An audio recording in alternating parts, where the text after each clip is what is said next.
Good morning, children. Oh, we don't have many up front here. Am I that scary? Where are the rest of you? Let me go over here. I'm going to go over to this side. Because I have something this morning I want to show you that's going to help to try for you to understand the sermon. What do you think of that? Okay. You guys ready? Should I call my son in with it? You want to see it?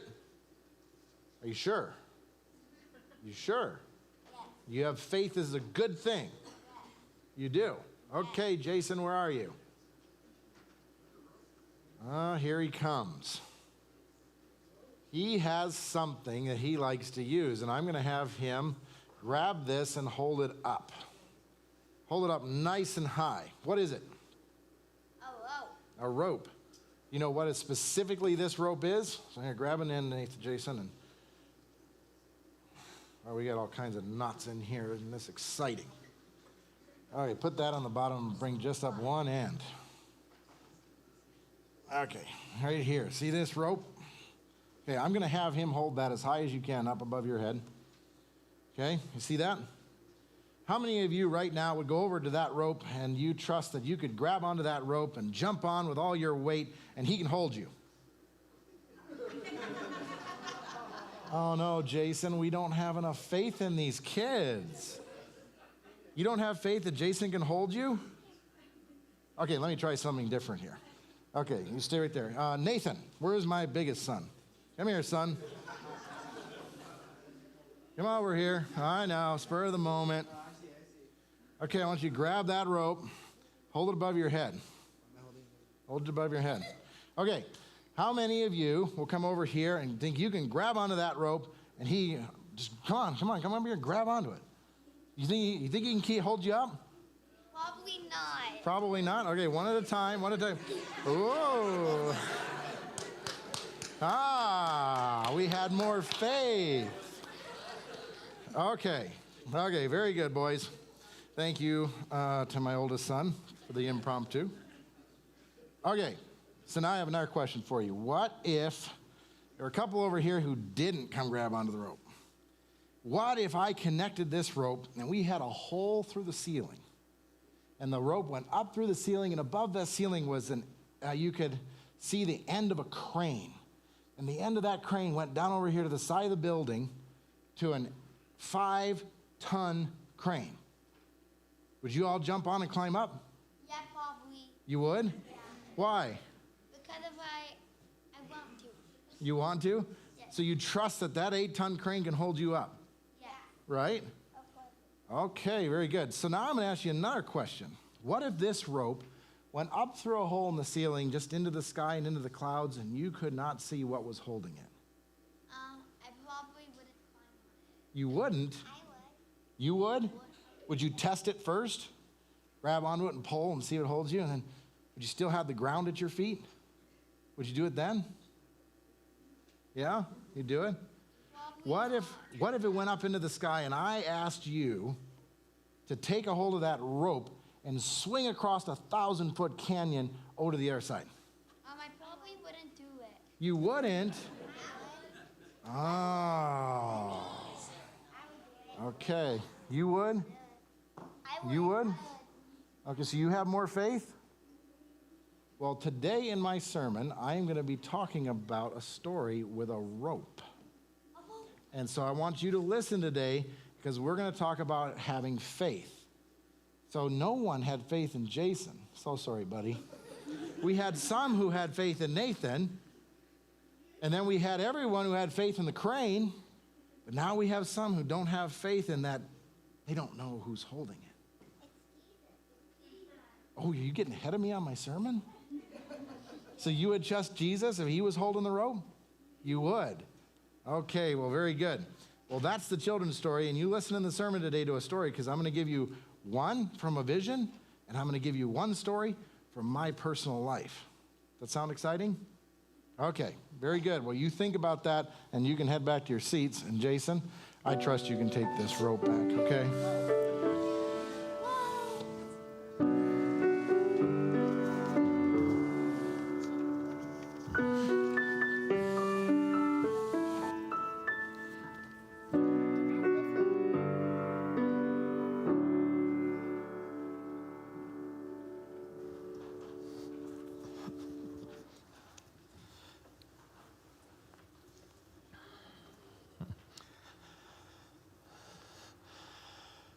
Thank you, Matthew. That was very good. Yes, very, very nice. Our worship thought this morning is one that deals with a little history. The story is told that when Christopher Columbus was sailing out west toward the Americas, they had been sailing for many days. I can only imagine how tired and frustrated the crew may have been. Just try to imagine being on the ships and day after day and not seeing anything. But one day, there was something that was noticed floating on the ocean waves that really provided excitement to not only Christopher, but to the crew. Floating in the water was a limb. And that limb had green leaves on it. That gave them hope. It gave them excitement. And very shortly thereafter, the sailor that was in the top mast yelled out, "Land ahead, land ahead." And it wasn't long until they realized that their goal had been reached. Now, it's told in history that many of the explorers that sailed from Europe, they didn't go very far because they didn't have the vision. They didn't have the determination that Columbus had. Columbus had done a lot of research. How he found out all of this information, I don't know. But Columbus had a goal in mind. Columbus felt without any question that he could reach his goal if they persevered. You know, we are on a journey too. Whether we like it or not, we're on a journey. And in this old world, sometimes there's some stormy seas that we face. And we go through all kinds of experiences. But if we have a goal in mind, Columbus did. And he realized that perseverance, he could reach his goal. I have a goal. Heaven is my goal. Amen. I don't want to let anything discourage me, deter me for reaching my goal. This statement I thought was really good. No wind blows in favor of a ship without a destination. What is your destination? Do we have, each of us, have a desire that we will let nothing stand in the way of reaching our heavenly goal? The text that I want us to remember this morning is found in Philippians 3, verse 14. I press toward the goal for the prize of the upward call of God in Jesus Christ. May that be the goal of each of us, that we will let nothing stand in the way of reaching our goal, the heavenly goal. Jesus is coming soon. And I want to be ready. I want to meet him with arms wide open. And I trust each of us do as we worship together today.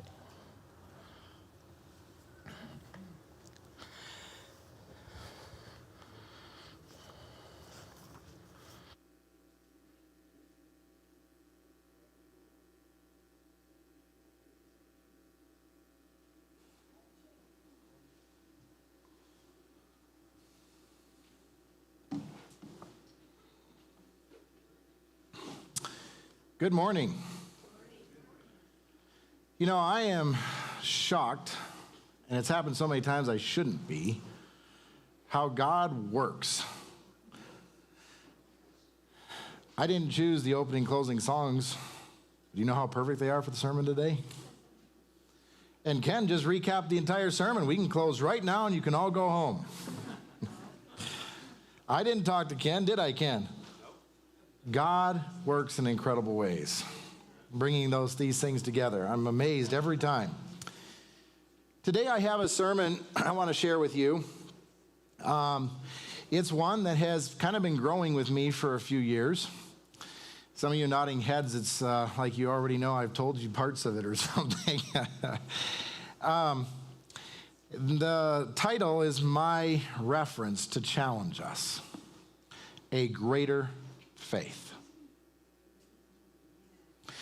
Our scripture reading is, "For we walk by faith, not by sight." 2 Corinthians 5, verse 7. God has been working with me, as I believe he's also been working with you in many ways, to challenge us in our faith, to grow us in our faith. In this sermon today, you're going to walk a bit of a path with Matthew, some of the things God has been showing him over the years. But the other part of it, I wrote this for a lot of you out there, and some of you are here today, who are struggling with things in your life and wondering, why God? Why me? And we've prayed about these things. God has answers, brothers and sisters. He has an answer for you. And as I share today, you may see parts of you in the sermon. And if you do, you are. A greater faith. What do I mean by a greater faith? What is Matthew Hohnberger trying to get to? Well, it's not me. It's what God is trying to get to me on. I want to start with a few verses, and they're the standard verses we look at in regard to faith. There's some of the first that maybe you'll turn to. A greater faith. Matthew 17:20. "Truly I tell you, if you have faith just as small as a mustard seed, you can say to this mountain, 'Move here to there,' and it will move. Nothing will be impossible for you." Have you read that verse before? Do you challenge yourself that when you have faith in your God, why he doesn't move that mountain? Is your mountain health? Cancer? Family? Your own personal struggle? Finances?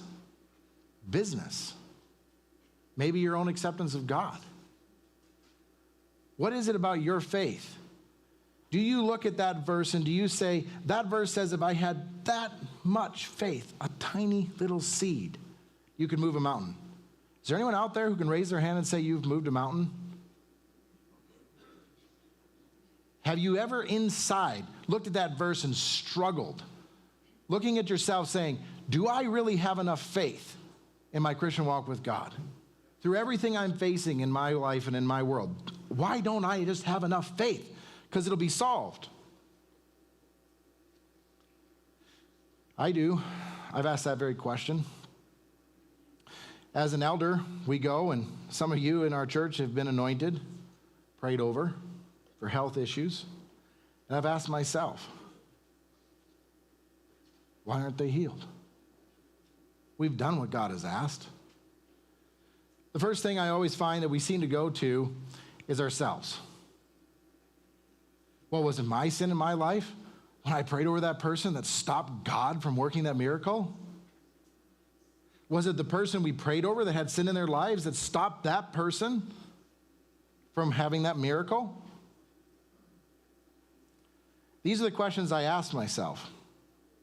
So then I go on to other verses. Now, faith is the substance of things hoped for. It is the evidence of things not seen. What does that tell you? What does that tell you about faith? We've heard these things. We preach about these things. We believe in these things. But then we don't see the change that we're hoping for or that we pray for. It may be for days. It may be for months, years. I know some people praying for their children to accept the Lord, but they haven't yet. I know one that still hadn't, who was in our church who passed away. And before he did, I told him, Reg, your prayers go on for eternity because you believe in an eternal God, right? They may not be answered in our time. They may not be answered in our way. And we accept that. But still inside, and I know in me, we have that question. Why hasn't my faith been strong enough to accomplish the outcome I'm looking for? Another way that Hebrews 11:1 is phrased is, now faith is the confidence in what we hope for and the assurance about what we do not see. That part I want is what I'm going to challenge. What we do not see. Okay? And it brings us again to our text for this sermon today. For we walk by faith and not by sight. When I was challenging the children about the rope and you can't see what's holding it. You can't see it. Do you still believe? Or is the question, is it beyond just believing? Is that what faith is? I want to take you to Hebrews 11. Now, there are a lot of verses in Hebrews 11, and I'm going to challenge you today. Go back this evening. Read the whole chapter of Hebrews 11 for once. I'm just going to cap it really fast. But Hebrews 11 is basically a chapter of by faith. And you know what it's going to do? It's going to take you back to the beginning of time. And Paul is going to recite to you story after story after story of people who believed when they couldn't see, they didn't know, and that faith was counted to them. Over and over and over again. Here's a list. If I recap Hebrews 11, it talks about having faith in creation. That God created it out of nothing. Did we see it happen? No. Do we believe it by faith? Yes. Right? Why? Because the rope's thick and we see the 8-ton truck holding it? No. We believe it because God said, and we know we can trust him. The story of Abel, who sacrificed his lamb. It was counted to him as faith, that he believed in the sign that he followed through with for God. Enoch walked into heaven. Did we ever see him walk there? But because of his faith, Noah, the world would be destroyed, totally flooded. They had never seen rain. They had never seen a flood before. But he trusted in faith that what God told him was correct. Abraham, I will bring you out and make you a great nation, as he wanders in the wilderness.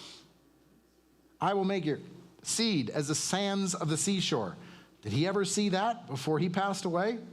But he believed in God. Sarah, past age of being able to have a child. But does she still have faith in God that he said he would do it, and he could and would do it? We can go story after story, name by name. Paul recites these in Hebrews 11. If you're having a challenge with your faith, just go read Hebrews 11. Because if it's not in your life, God's going to show you all the way back through time and history about the faith people had in God. They're all even passed away, but they still had that faith in God. Joseph, Moses, Israel crossing the Red Sea, Jericho, a city that they just walked around and the walls fell in and it was conquered. Rahab, someone who wasn't even a believer in God or Israel, but she believed in God from the point that she hid those spies. She put the rope in there and knew God would protect her. What a challenge to us who believe and see God in our lives all the time, right? Here's someone who believed one time and God did it. Gideon, 300 men against how many? The stories are incredible. Samson, I mean, a guy who made some really bad choices here. And he's quoted in the lineup by Paul for having an incredible faith. David, Samuel, Daniel, one of my favorite stories as a child. Shadrach, Meshach, Abednego, all the way through the chapter, you will see even points I haven't even listed here for you in stories that Paul is trying to bring back to remembrance of how they conquered by faith. Now, have they seen Jesus come in the clouds of glory yet? No, they haven't. They died not seeing the fulfillment of that promise. Then Hebrews goes on and quotes, and these I have to read to you, because it doesn't just go back about history of faith, it goes back about all kinds of things that happen that people still had faith in their God. Hebrews 11:35. There were others who were tortured, refusing to be released so that they might gain an even better resurrection. Some faced jeers, floggings, chains, imprisonments. They were put to death. They were stoned. They were sawed in two. They were killed by the sword. They went on in sheepskins and goatskins. They were destitute. You worried about your finances? This isn't new things. They were persecuted. They were mistreated. The world was not worthy of them. They wandered in deserts. They were in mountains, living in caves, living in holes in the ground. Paul is really making a point here, isn't he?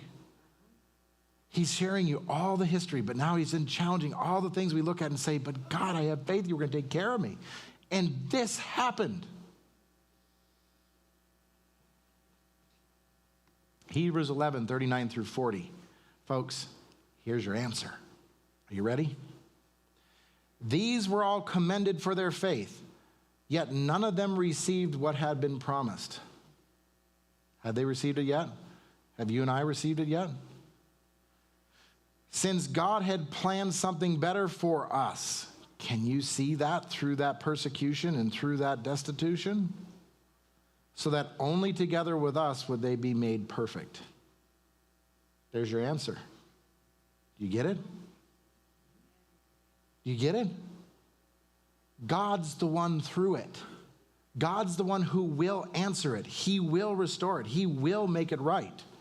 That's what it's saying. I want to take you to some stories. Because one of the struggles that I have had in my faith is the outcome. If I have the faith, I'll have the right outcome, right?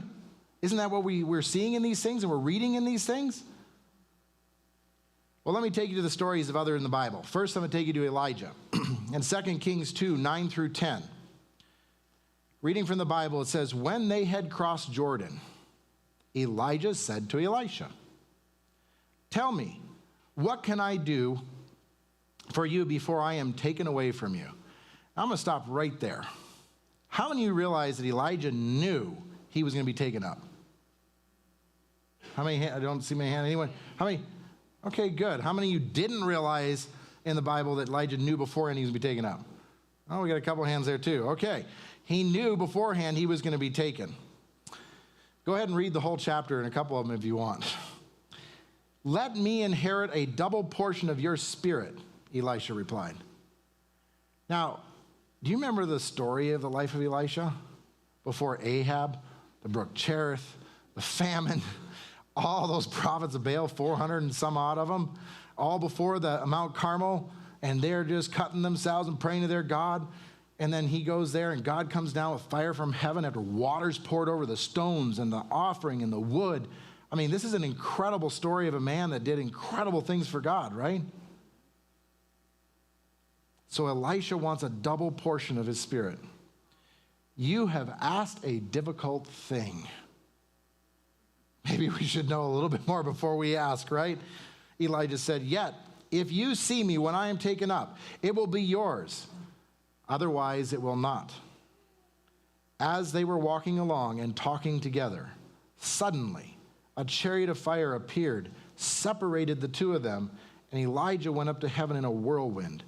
Elisha saw this and cried out, my father, the chariots and the horsemen of Israel. And Elisha saw him no more. Now, if you were going to be a prophet for God, and you were the successor of Elijah, and you asked for a double portion, and you saw him go to heaven in a fiery chariot, what would you expect your ending to be? The same or better? Elisha. 2 Kings 13:14. Now Elisha had been suffering from illness from which he died. Jehoash, king of Israel, went down to see him and wept over him. This is hard. A tough illness, right? That was the end of Elisha. Why did God do that? Did Elisha have a lack of faith? If you look through Elisha's life and you see in all the stories and you read all the miracles that Elisha performed and the things he did for God were incredible, even more than what Elijah had done. I find this next verse fascinating, and I know it's a bit of a rabbit trail, but I had to throw it in there. Elisha died and was buried. Now, Moabite raiders used to enter the country every spring, and once in a while, the Israelites were burying a man. They're carrying a dead guy into the wilderness to bury him, okay? When suddenly they see these band of raiders. So they take the man and throw him in Elisha's tomb. They just throw him in to run away and get away from these guys. When the body touches Elisha's bones, the man came to life and stood up to his feet. Elisha's bones. So Elisha's end was sickness and sorrow unto his death, but Elisha was taken to heaven in a fiery chariot. Is this fair? Do you follow me? Are you with me? Is this fair? Do we look at ourselves and ask, is it my faith that's the issue? I have a question for you. Does my faith change the outcome? Not in those stories. Let me share another one with you. John the Baptist in Matthew 11, 2-6. John the Baptist, the very proclaimer of Jesus' coming, the one who split our history, who paid our sins and our penalties, the one who lived as we have lived and was perfect. He proclaimed his coming, and yet Jesus is performing miracles. He is imprisoned by Herod, and he is in prison, and he sends this message to Jesus. When John was in prison, heard about the deeds of the Messiah, he sent his disciples to ask him, "Are you the one who comes, or should we expect someone else?" Was John pausing in faith? Was he even questioning? He sends his disciples to ask Jesus, "Are you actually the one?" Here's his very forerunner sitting in the tomb, in prison. Sorry, not a tomb, in prison. And Jesus says what? "Go back and report to John what you have heard and seen. The blind receive the sight, the lame walk, those who have leprosy are cleansed, the deaf hear, the dead are raised, and the good news is proclaimed to the poor. Blessed is anyone who does not stumble on account of me." That's the reply Jesus sends back to John to try to reassure him, right? We all know the end of John the Baptist. A licentious dance before Herod, and he promises anything they wish, and they want his head. John the Baptist, Jesus said, that's why this is in red. Jesus said, "Truly I tell you, among those born of women, there is not risen anyone greater than John the Baptist." So why was John the Baptist's head lopped off alone in prison? Why didn't he have what Elijah had? Was the outcome based on John's faith? No. Started to see some heads nod the other direction. I want to read a text quote to you from Desire of Ages. God never leads his children otherwise than they would choose to be led. If they could see the end from the beginning and discern the glory of the purpose which they are fulfilling as co-workers with him. Who's him? With God. We are working with him. If we could see it as he sees it. Not Enoch, who was translated to heaven, not Elijah, who ascended in the chariot of fire, was greater or more honored than John the Baptist, who perished alone in the dungeon. Am I challenging our thoughts of the outcome determines whether we've had our faith or not? This is the story, and I've got to thank Dennis Blum for this one, that finally brought an answer to me of my questions on this topic. Shadrach, Meshach, and Abednego.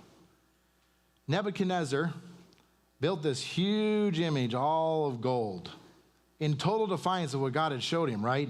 Because it was an image of gold and silver and bronze and iron and clay in the feet. So he built it. I am the head. I am all. I'm going to be full gold, and I want everyone to worship this image. And Shadrach, Meshach, and Abednego won't bow down when the music is played. Amen. So out of all these people, there's just a couple standing up. The king calls them and says, "You'll go do it." They said they won't. They don't. He brings them back again, and he gets on their case. This is what Shadrach, Meshach, and Abednego said. And thank you, Dennis, because when you shared this, I caught a point I had never seen that answered my questions. They answered and said unto the king, "O Nebuchadnezzar, we are not careful to answer thee in this matter. If it be so, our God whom we serve is able to deliver us from the fiery furnace." Now, is that faith? Is that the faith that we believe in? Yes. Confidence, no shadow of a doubt. God can do it, right? Therefore, he's gonna. Whoa, whoa, whoa, whoa, whoa.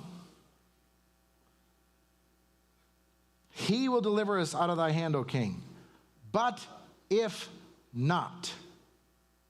Now, I want to challenge you, like I challenged myself on that question right there. Was that a lack of faith, Jonathan? And this is my point of my sermon. It goes to the very, very title of my sermon for us. A greater faith. The faith that Shadrach, Meshach, and Abednego, they knew God could work a miracle and save them from the fiery furnace. But they said, if not, what? Let it be known to you, we will not serve thy gods nor worship the image that thou hast set up. But if not, it did not change their faith. The outcome did not change their faith. The fact that we say, God can work a miracle in my life and he can heal me if he wants to. But if not, it does not shake our faith. Does that make sense? Do you see it? It's right here in this story. Again, look, in red. But if not, a greater faith from what I am seeing and in my life is the fact that I know God can work a miracle on my behalf on whatever that may be in my life. But if not, I still have faith in God that if that outcome is to my death, my hurt, my pain, my struggle, my faith is not wavering in my God. That is a greater faith, as I've been trying to comment. The outcome is God's choice. And that requires a faith in us, brothers and sisters, that is different than just believing, than just being so mentally confident that God will do it.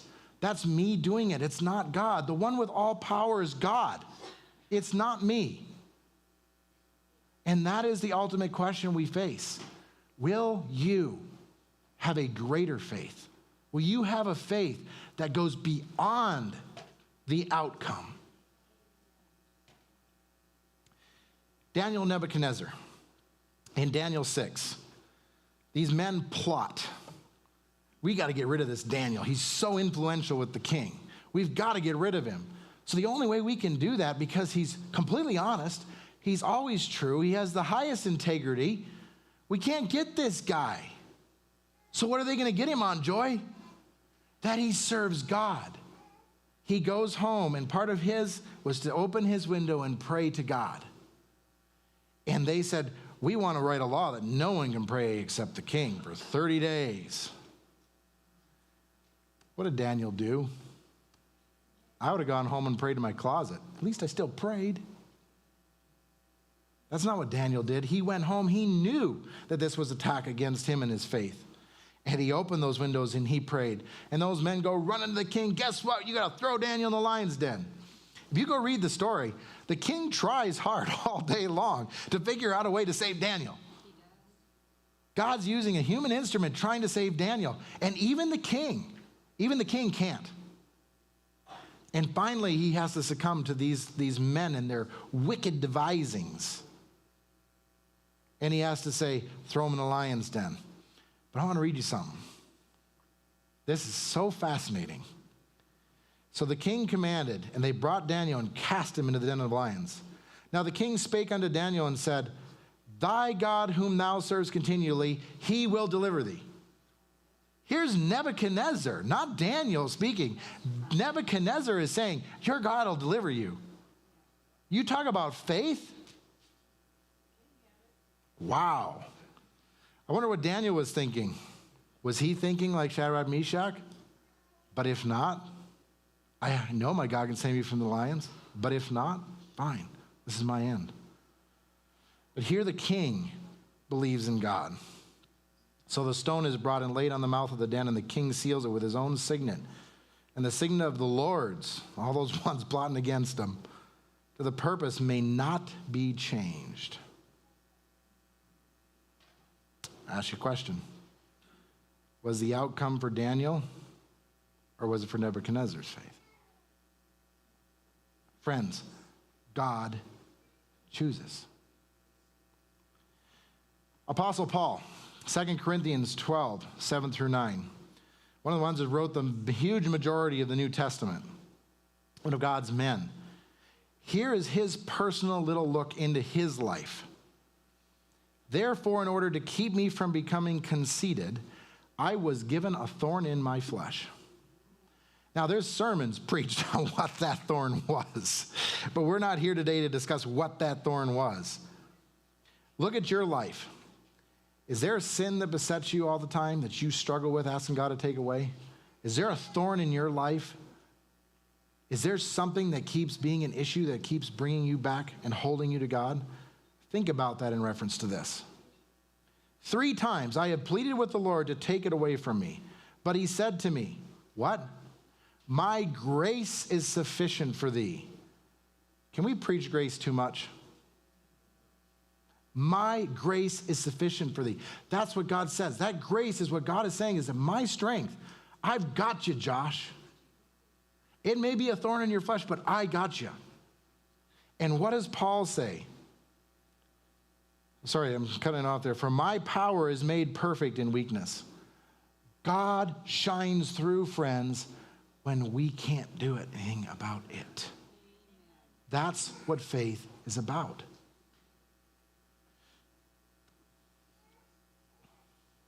Therefore, I boast, Paul says, all the more gladly about my weakness because Christ's power may rest on me.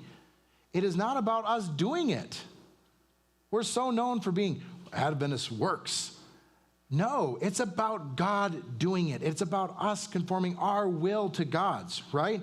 It is about God's power helping Matthew Hohnberger with one of those 3 weaknesses he struggles with in his life. That's what it's about. So that Christ's power will rest upon me. That is why, for Christ's sake, I delight in weakness. I delight in insults. I delight in hardships and persecution and difficulties. This guy doesn't know what he's saying. For when I am weak, I am strong. Why? Because the last one in line will be the first one in line? No, we have it wrong. It's not that. It is about when I am weak, God has me. God's strength covers me. Then I am the strongest. Clearly stated, it is not my will, but thy will be done. That is the greater faith. It is not about believing strong enough that I believe God will accomplish my outcome. It's about believing in God and what he decides is the outcome, because I already know he can do whatever he decides he wants to do. A greater faith in Psalm 71, 20, verse 21.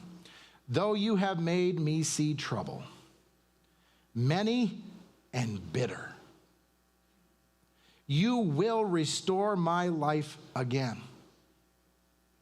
From the depths of the earth, you will again bring me up. You will increase my honor, and you will comfort me once more. That is the ultimate promise. Do you realize what that's saying? From the greatest end we could have in death, God promises to bring us up. He will restore it. We may cry, we may hurt, we may experience that here, but God promises he will restore it, folks. And that's what we have faith in. That's what we believe. It's not the outcome. It's about the person we believe in. There's a story for me. Children, this is the one I told you about. Ellen White had a vision. And her vision was of basically a story.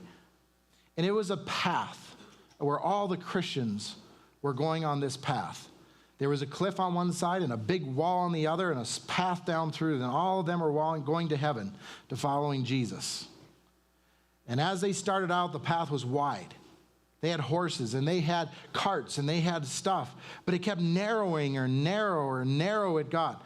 They had to take their stuff off the carts and get rid of the carts. They had to go on their horseback until they couldn't trust the footing of the horse. It was too narrow. So they get off and they pack their stuff on their own backs. And they're going down this path. More narrow and more narrow it goes. And as they go along the way, she saw the blood on the side from people, the anguish, the problems we go through, the struggles. She says, she asked why? So that the people that come after you know that they didn't have it easier.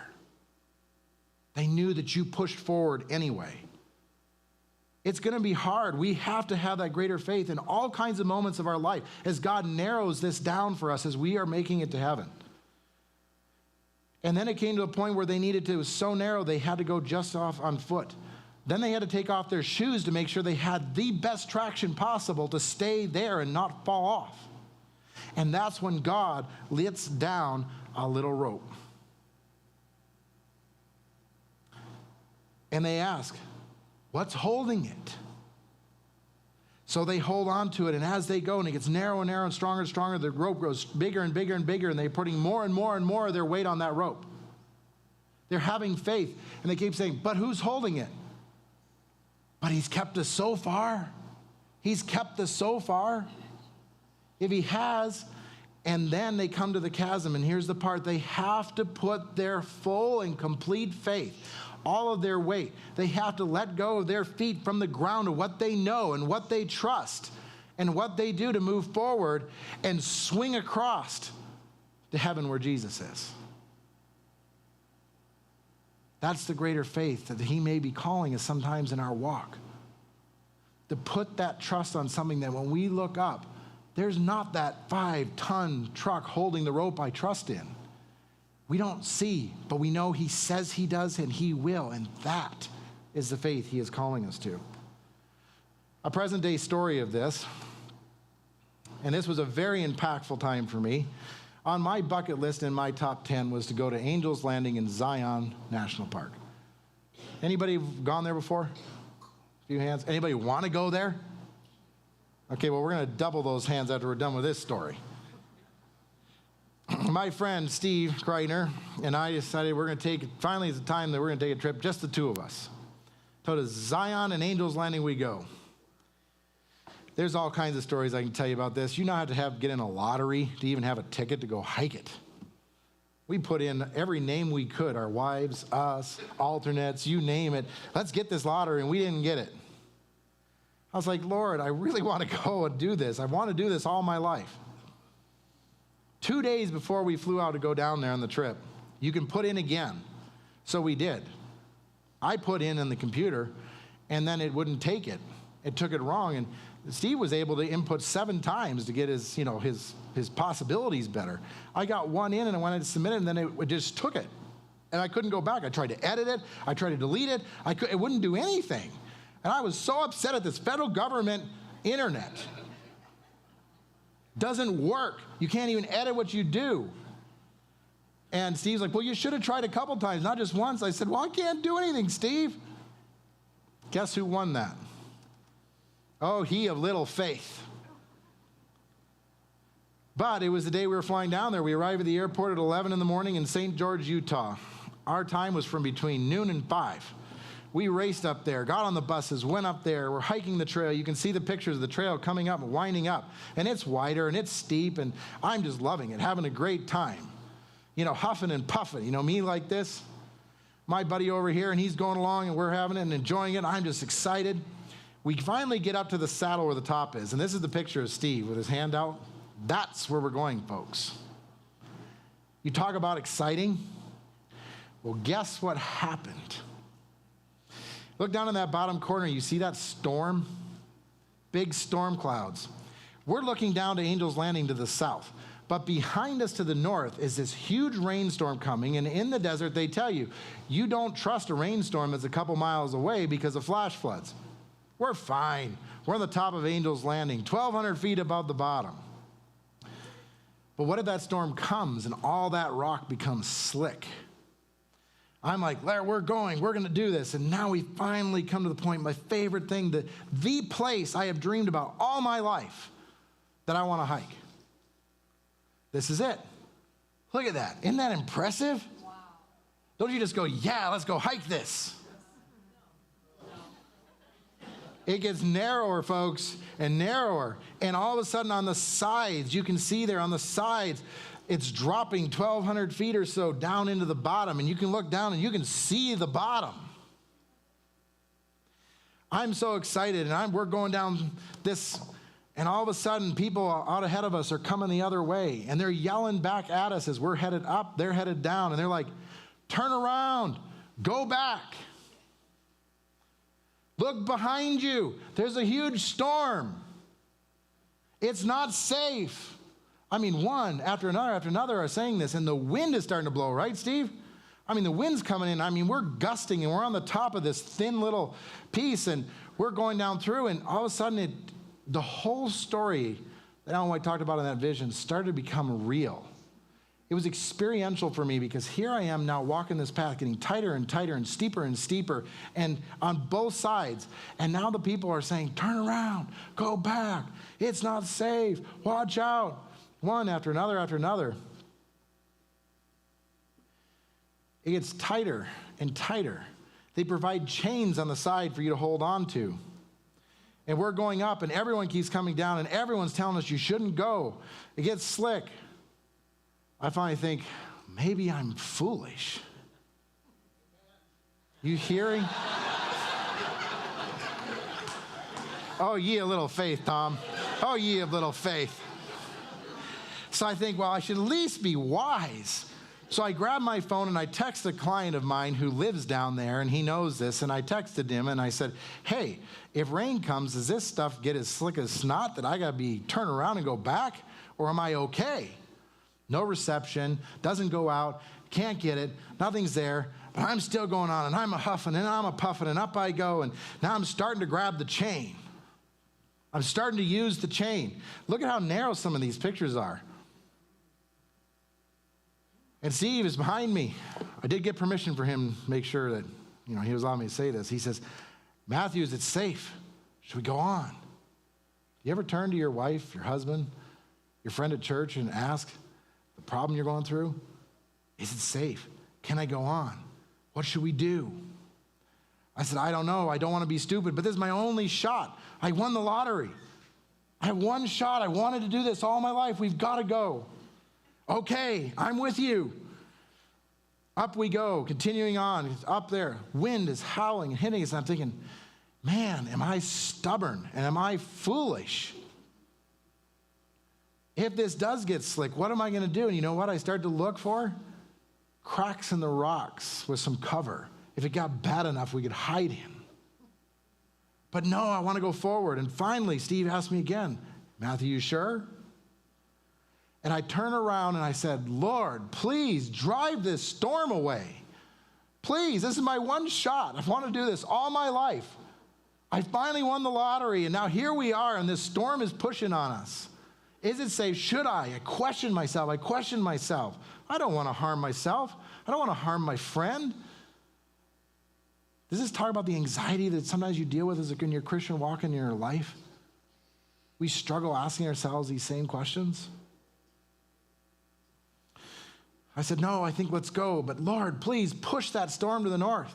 Push it away, Lord. Let us do this climb. And we keep going and huffing and puffing and working my way up and sweating. I went through 3 Nalgene bottles of water. It was 104 degrees. See my foot? When you look down on the side, you're holding on to that chain. The whole picture of our Christian walk was coming to my mind as I'm climbing this, as the winds are battering us and beating at us and pushing at us, and the people are questioning. We finally come to the top. And when we reach the top, oh, it was spectacular, friends. In my opinion, the top was gorgeous and beautiful, but it was the walk there that was the best. That's what I dreamed about all my life. And now on top of it, I'm having this experience with God, feeling like I'm on that walk with everything coming at me, that this is about our Christian walk, not Matthew Hohnberger climbing Angel's Landing. But do you see what happens to that rock right there? It drops away. It just drops off. God blessed us, didn't he, Steve? Nobody was up there. Most of the time now when you climb Angel's Landing, there are going to be 200 people up there. We had it all to ourselves. And you know what happened to the storm? The storm blew away. And we had all sunshine, all there. When I got to the top, and I shouldn't say this, but I cried. Didn't I, Steve?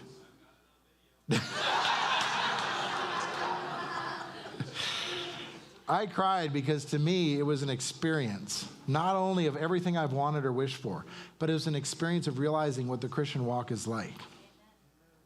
People are going to challenge us.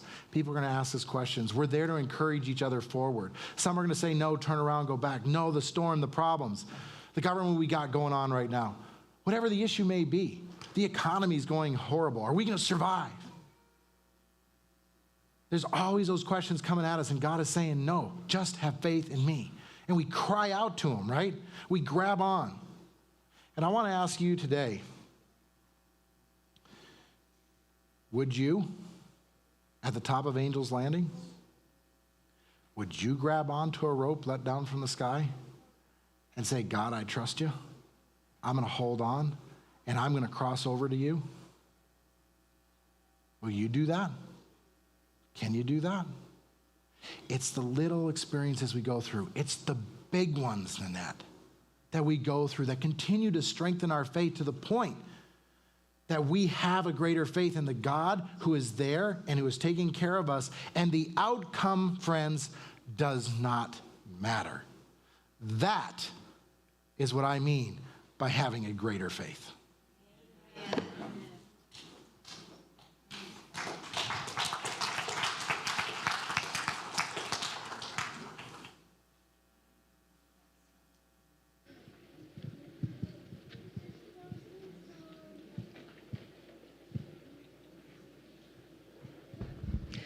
Everyone stand, please, for the closing song.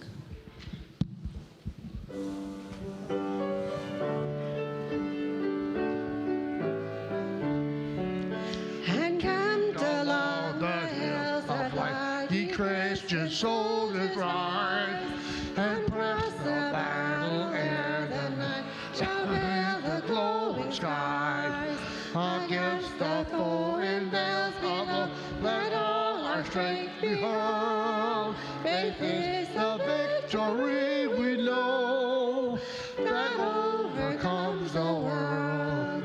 Faith is a victory. Faith is a victory. Oh, glorious victory that overcomes the world. On every hand array. Let tents of ease be left behind, and onward to the fray. Salvation's helmet on each head, with truth all girt above. The earth shall tremble beneath our tread, and echo with a shout. Faith is the victory, faith is the victory. Oh, glorious victory that overcomes the world. To him that overcomes the foe, white raiment shall be given. Before the angels he shall go, his name confessed and heard. Then onward from the hills of light, our hearts with love aflame. But when we saw the host of night, in Jesus' conquering name, faith is the victory, faith is the victory. Oh, glorious victory that overcomes the world.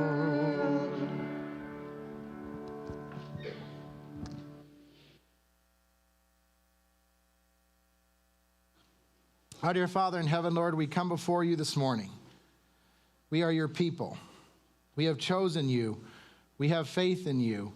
But Lord, I ask that you give us all your faith, the power to believe, no matter what the outcome is, God, that you have us and you always will have us, Lord, through it all. Until in heaven, someday, Lord, when we can get out of this sinful world, we will finally see you face to face and see you as you are. Be with us now, I pray, in every struggle that we have, from our health to our finances, to our family, to our children, to our jobs, Lord, to our emotional struggles, whatever they may be. Lord, I beg you, I plead, be with us, watch over us, give us the strength that we can have a greater faith in you. We ask this in Jesus' name, amen.